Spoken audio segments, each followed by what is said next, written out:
GolfWRX editor Andrew Tursky, and we're here at what's probably the most mysterious golf company in planet Earth right now, Artisan Golf.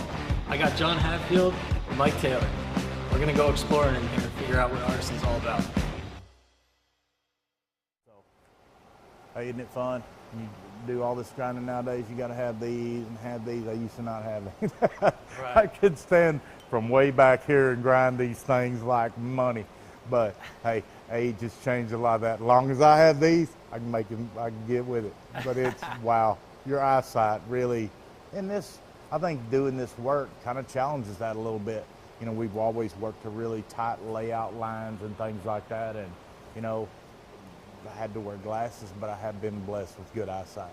You know, a lot of these guys that are really good at this type of work, they have good eyes. You know, not only for what you're doing here, but to see, you know, that you want these parts to be something when you set it down there, you know, that inspires you or that reflects on something that, hey, this is my wedge and that's the way I like it. It's kind of the way a lot of the athletes are. Yeah. You know, they like, you know, they know there's not a difference in, you know, their score relative to that, but they're their parts and they can look at them all the time. So they want to be comfortable and they see something that they like and how it's shaped and, you know, how these leading edges are shaped. Those are the things that become kind of a personal preference, and we address those, you know. How has your wedge philosophy or the way you go about building a wedge, how has it changed throughout the years? You've been doing this a long time now. Yeah, well, it's dependent on what we have to work with. You know, we're going to continue to have, you know, good forgings in the future to work with. We're working on that aspect of our brand right now. Mm-hmm. You know, it's where some of that starts. You know, the going out there and be able to, you know, identify how we can help people and, you know, looking at what they've been playing and really listening to them. I mean, part of the reason we did a good job for a lot of the athletes we've been working with for decades is that we listen to them. You know, they have the skills and just, you know, try to understand and get into that place and be able to test. Never heard anything either. But from a philosophical standpoint, you know, a wedge is, there's a lot more to a wedge than just this head in my hand. So we do address, hey, what shaft works well for the way you want to hit that? What do you, not necessarily how you're hitting it now, how you may want that to be different, but we address things like ball flight. Shafts they're as important a component of a good wedge as they are of a driver or a set of irons. They're everything. So that is where, you know, Paul and I had some discussions today about, you know, about that a little bit too. We may try something a little different with him. A little different with the shafts? Yeah, we may lighten him up a little bit. Okay. You know, get him to where he feels that transition.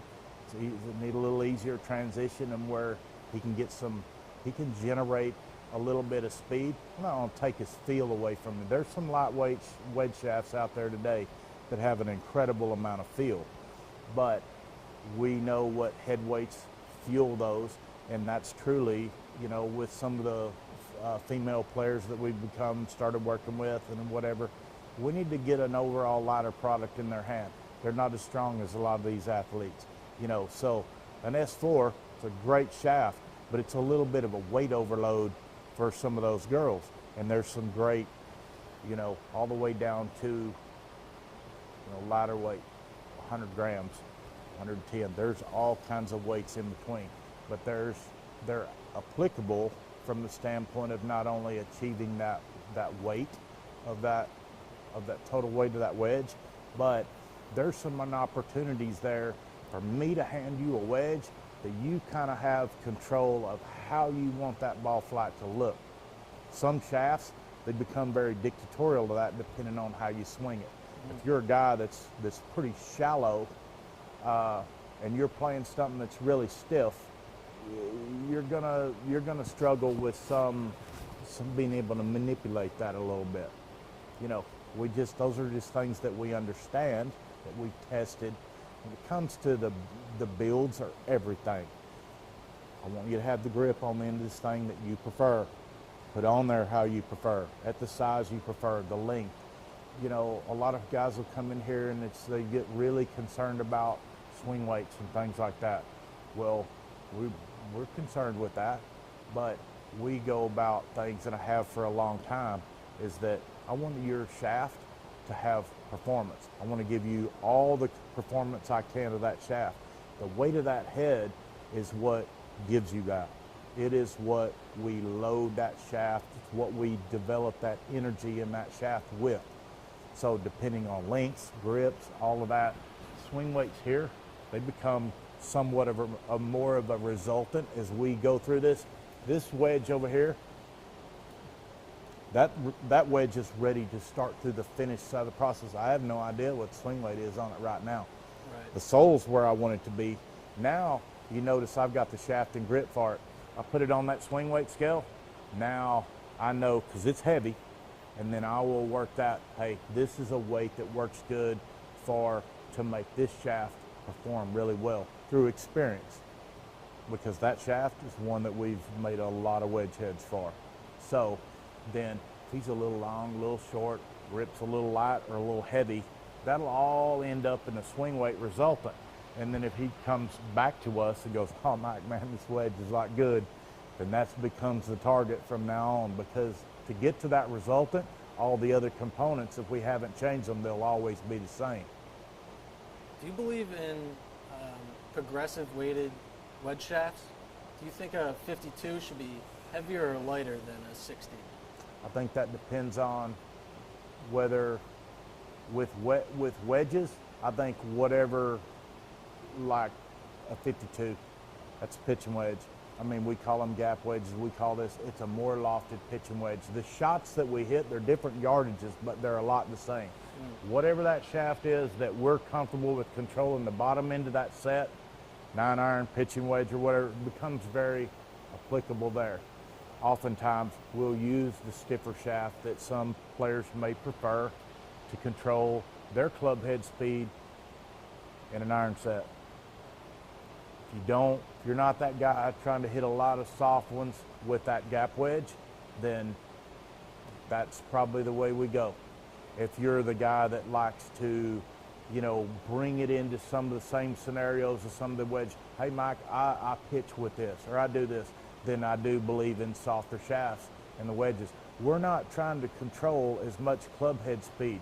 We're trying to control feel, balance, give you that ability to feel that distance and hit a golf ball that distance. And we've had a lot of success, and you've watched guys, regardless of what wedge heads are on the end of them, they make those selections of using, you know, those softer shafts in their wedges because they perform better at these slower club head speeds. The shafts got to be used in these wedges at extremely low club head speeds. So it's that balance of, there's some tip action there that actually becomes helpful for a lot of people, even in a bunker. What's your process of building wedges here?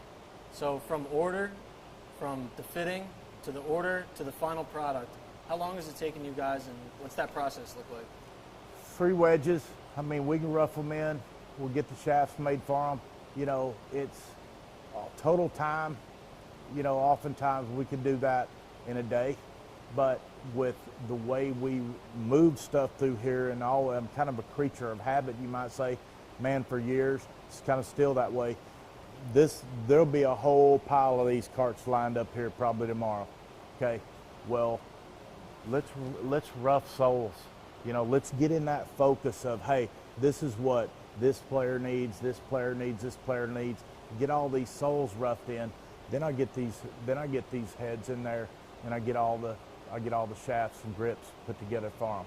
That way I can start monitoring them. So I don't necessarily just run these all the way to finish, but good set of wedges, it takes some time depending on, you know, full deal. We started early in the morning, go, hey, you're going to be here that afternoon to pick up 3 wedges.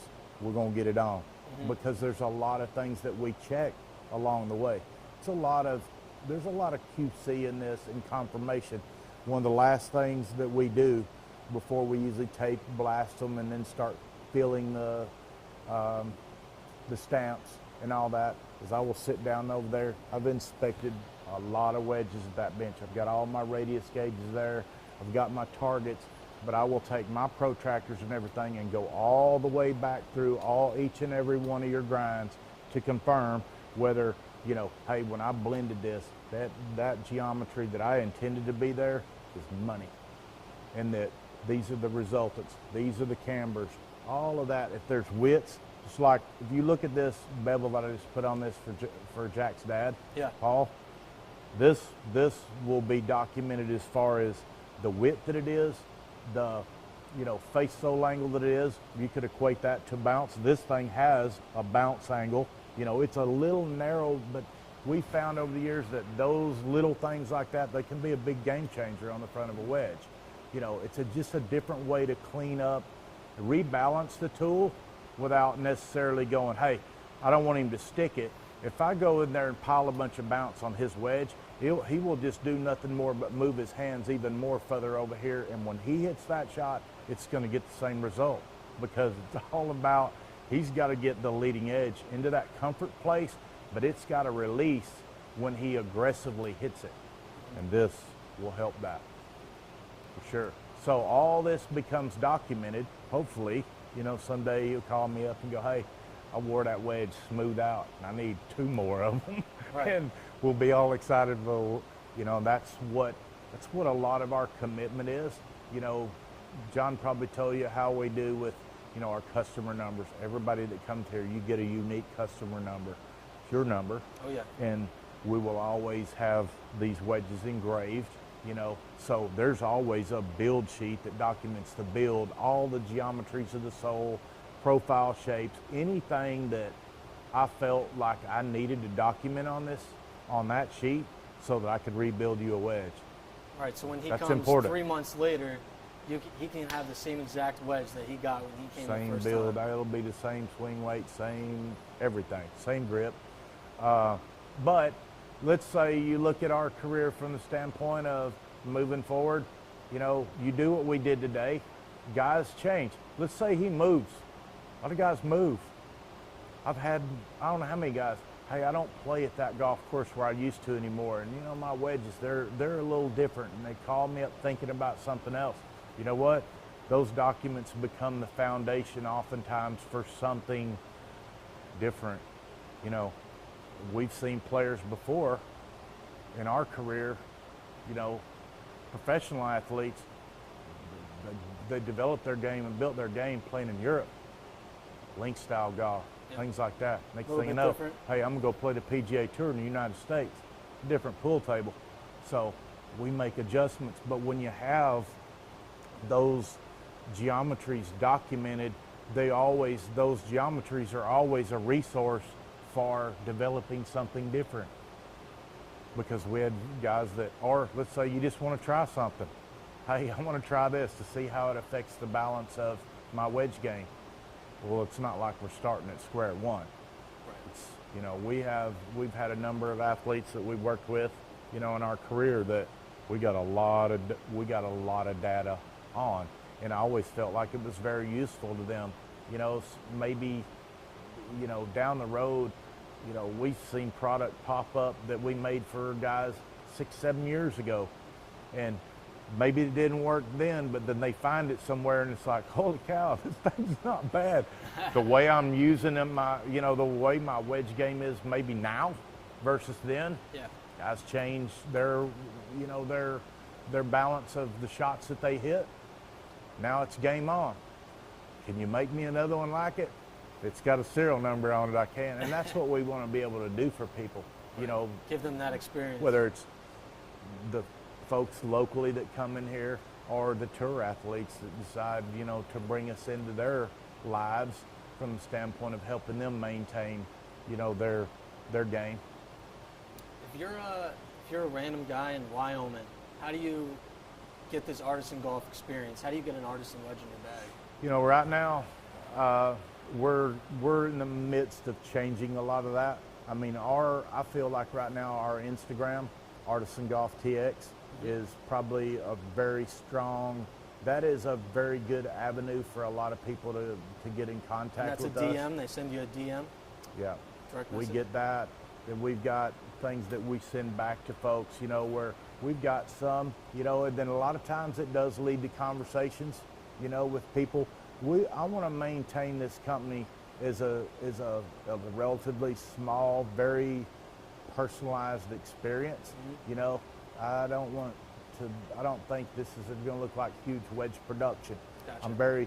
This is my world, doing very custom, very specific, dealing with things on a very individual basis.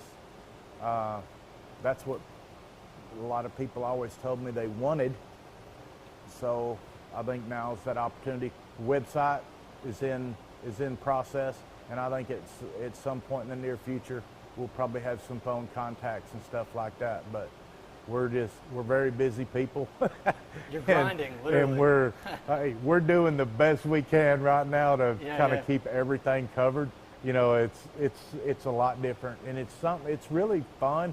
You know, you learn some things about business. You make that transition into this. You know, the things that we're passionate about, but we're not to that point where we got a lot of admins here yet. So right. you know what? If you want it done, we're going to do it. One of us has got to do it. You know. How did Patrick Reed end up with your wedges in his bag for the Masters, and what has that done for you guys? We knew Patrick back when he was an athlete that we worked with back in the day. Very talented young man. So, and I think obviously everybody heard about what came about in our lives and our careers. And then I guess it was probably before Christmas. A text, phone call, and you probably talked to a lot of the players out there. They kind of knew what, keeping up with what's Mike T going to do, right. What's John going to do, what are these guys going to do. So then we kind of started telling people about what our intentions were with this company, and he contacted us, and we got him to come up here and kind of showed some things. Do like we always start things like that. What are you gaming now? What can we do to help? And we talked about his approach to where he's at with his equipment right now.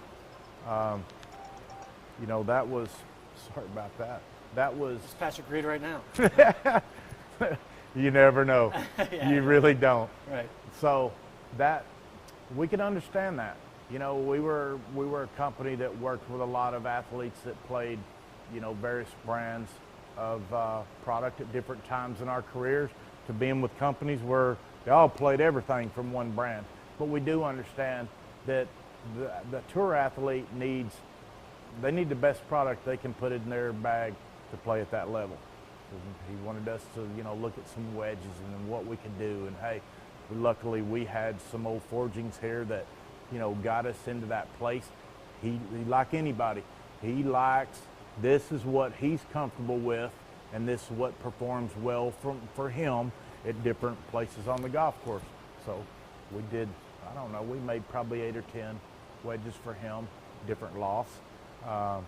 He started the season gaming those, and we kept kind of going. And I knew when he was here, when he came up here before the season started and we tested, you could tell Patrick's been in some situations that have really made him.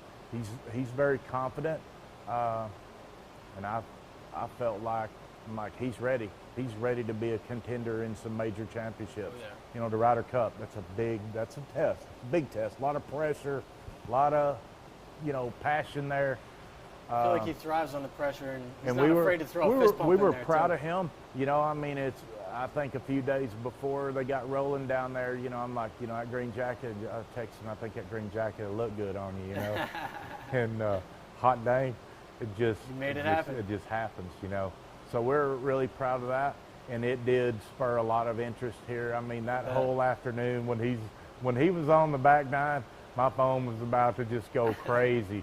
All the people, friends and people like that. Hey, Mike, that's really cool. And to think about it for us, it kind of makes you glad that we did some of the things that we did, made the decisions that we made. We were relevant. A lot of us here that worked here for a long time, we were relevant in professional golf as far as guys that worked on the equipment for those athletes for a long time. And we saw them be successful. When that all changed, we didn't know if we might never have a golf club played in a major championship again. And here we are. It's very real. Very quick, too. So, you know, that's a blessing. It is. For sure. Something that we don't, you know, not appreciate and understand that it's, you know, it's, hey, sometimes things just happen the right way for people that work hard, that are good people. Right. You know, we want to help people. So, and same thing with him. You know, if any guys that come here, we're going to do our best to help them, you know, get some tools in play that they can go out there and contend in those tournaments with. There's talent's there with a lot of these guys. Oh, yeah. But there's little adjustments or things, the consistency of things that kind of helps them get into that place of confidence. You know, he was probably faced with some pretty difficult wedge situations in some of those tournaments. Oh, yeah. But hey, I think it's great for him. You know, we got Tiger back out there now, and that's just good for golf, period. It is good for golf. Yeah. Are you grinding any wedges for him anymore, or what? No. No? Not right now. All right. So I'm just glad he's out there. You know, Oh, yeah. Golf needs him. Everyone that comes in here, I think the attendance on the range next door went up when he came back and started wanting to play you can again. feel it. You know, You can it's just like, feel the energy wow, around golf. there's more people on the range. Everybody's, you know, just fired up about it. Oh, yeah. And you know, the players, they love that because it brings a lot of folks Brings the out attention, there. brings the galleries out. Well, did you see the size of some of those galleries? Man, it's Wow. almost like causing problems that the galleries are so Yeah. big and just like it's getting hectic and they're Nobody's all in getting into it. town. Everybody's at the golf course. Oh, yeah. And it's awesome. It's kind of reminds us of back in the day. Yeah. Years Here past. we are again. feels real this and he's time. ready to go. Yeah. You could see it. You could see the health when he's walking around the course. I mean, he just looks better. I'm very proud for him. Oh, yeah. You know, he means a lot to this game, Yep. and the game means a lot to him, and that's Mutual. It's good. It's good. It's good for everybody. Oh, yeah. If you want to see pictures of Patrick Reed's wedges, go to golfwrx.com. Thanks, Mike. Appreciate having you guys today.